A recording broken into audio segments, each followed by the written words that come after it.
To live in a Jewish state. What a blessing that would be. And how easy. All we'd have to do is walk in the footsteps of Abraham and Moses and follow in the 10 Commandments. Thou shalt not worship material objects. Thou shalt not kill nor covet, meaning don't yearn for, and certainly don't steal any of thy neighbor's possessions, land, nor blockade their freedom. Take care of the poor and oppressed over all else. Or we could live in a Christian state, and what a blessing and how easy that would be.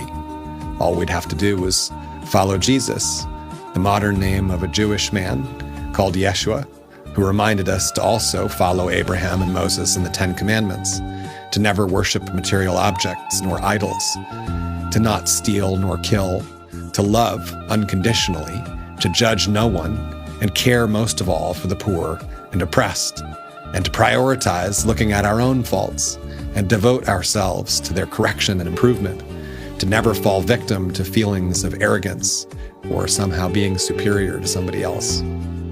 Or we could live in a Muslim state. What a blessing and how easy that would be.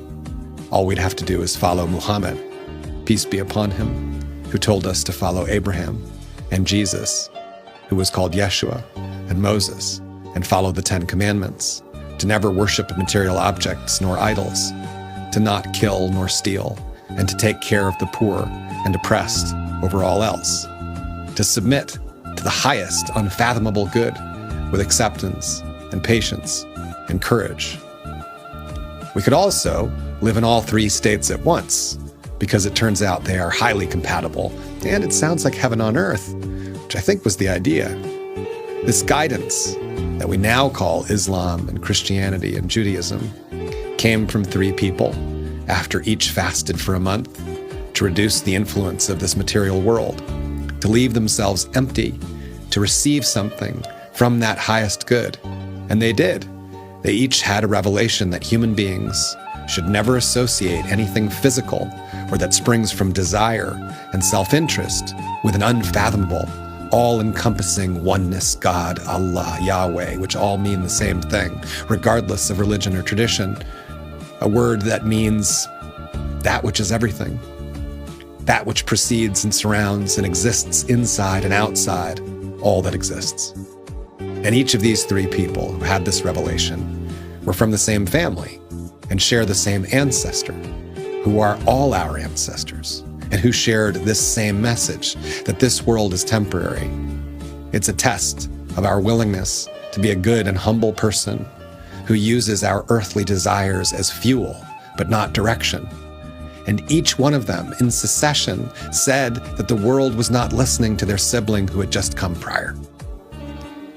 It turns out that the beliefs of all the children of humanity are also completely compatible with Gautama Buddha, who reminded humankind that our attachment to material things leads to suffering. And our entire human family is also compatible with the beliefs of Hinduism, which advise that humankind must be aware of our karma, which could be interpreted simply as that which we hate, we become, and that which we love loves us back.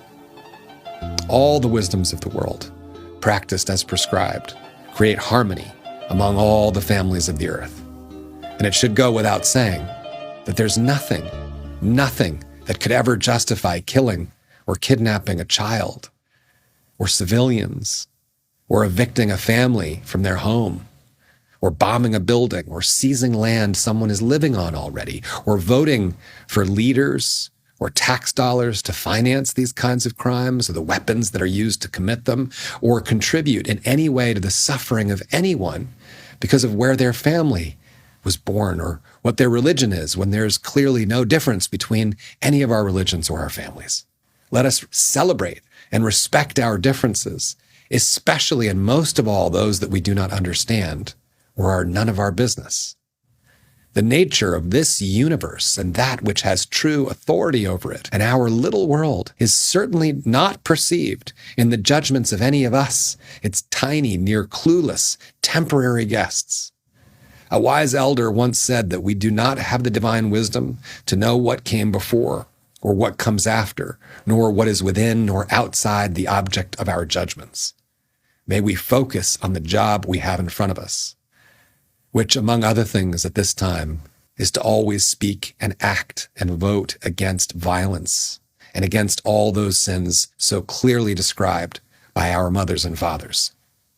May we devote ourselves to peace, outwardly and inwardly, for as long as there is war in ourselves, there will be war in the world. Assalamu alaikum wa rahmatullah wa barakatuh. That's my bad Arabic, which means peace be upon you. And may that unfathomable oneness, which is everything and encompasses everything, precedes, postdates, and surrounds, and is within us all, bless you in every aspect of your life.